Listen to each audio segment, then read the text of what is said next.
નમસ્કાર, news for ઇન્ડિયામાં હું છું આપની સાથે કમલેશ રોહિડા। 2024નું નવું વર્ષ છે। આજે નવા વર્ષની શરૂઆત થઈ ચૂકી છે। ગઈકાલે લોકોએ ખૂબ જ એન્જોય કર્યું છે કારણ કે વર્ષનો આખરી દિવસ હતો। તો શરૂ કરીએ આજની પહેલી ખબરથી, સૂર્ય નમસ્કારથી।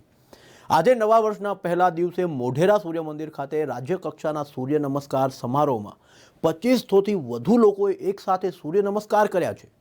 રાજ્ય કક્ષાના મોઢેરા કાર્યક્રમ સહિત રાજ્યના વિવિધ 108 આઇકોનિક સ્થળોએ આયોજિત સૂર્ય નમસ્કાર કાર્યક્રમને ગિનીઝ બુક ઓફ વિશ્વ રેકોર્ડમાં પણ આ કાર્યક્રમ નોંધાય તેવું આયોજન કરવામાં આવ્યું છે।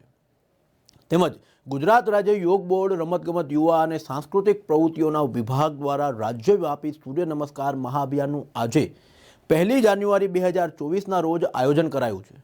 આ પ્રસંગે મુખ્યમંત્રી ભૂપેન્દ્રભાઈ પટેલ, ગૃહમંત્રી હર્ષ સંઘવી સાથે જિલ્લા વહીવટીતંત્ર વર્ચ્યુઅલી જોડાયા હતા। સૂર્ય પ્રથમ કિરણના સાથે જ આજે સામૂહિક સૂર્ય નમસ્કાર કરીને ગુજરાત રાજ્ય વિશ્વ વિક્રમ સ્થાપવા જઈ રહ્યું છે। તેમજ અમદાવાદમાં સાબરમતી સરદાર બ્રિજ પાસે રિવરફ્રન્ટના કિનારે શિક્ષકો અને વિદ્યાર્થીઓએ સૂર્ય નમસ્કાર કર્યા હતા।